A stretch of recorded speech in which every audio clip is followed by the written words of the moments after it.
Okay, in this video we're going to look at the Quadrant Report. Remember that all reports that include lists of students with student names are under Group Achievement Reports. This is such a report, so we will look under Group Achievement Reports.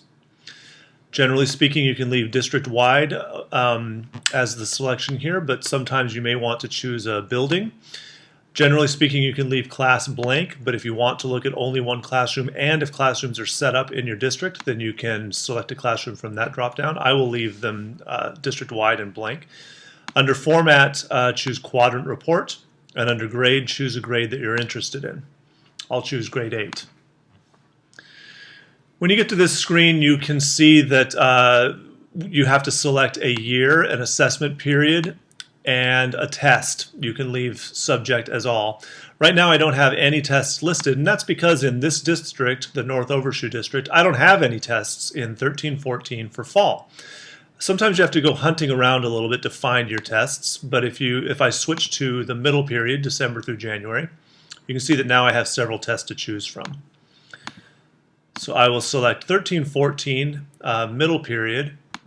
Maybe they have tests in other places, they don't.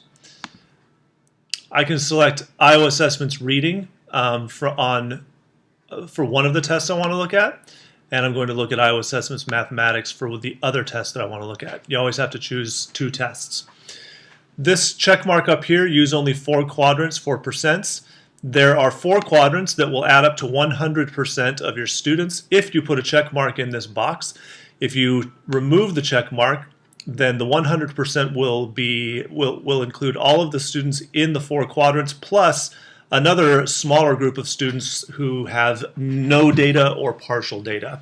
Generally speaking, I think it's probably a good idea to put the check mark next to this so that your 100% will have a denominator that only includes the students in the 4 quadrants. Click on Report, and you will see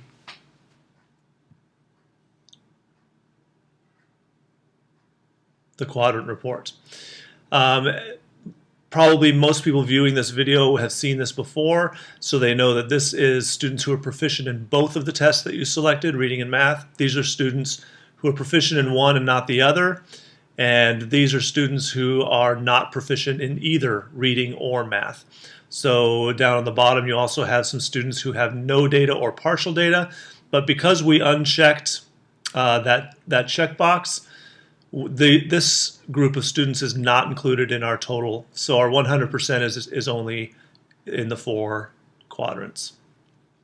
One other thing you may want to consider with the Quadrant Report is that you can look at tests across years. So I'm looking at 13-14 Iowa Assessments Reading. I can also look at 12-13 Iowa Assessments Reading. If I do that, then I will get a list of students.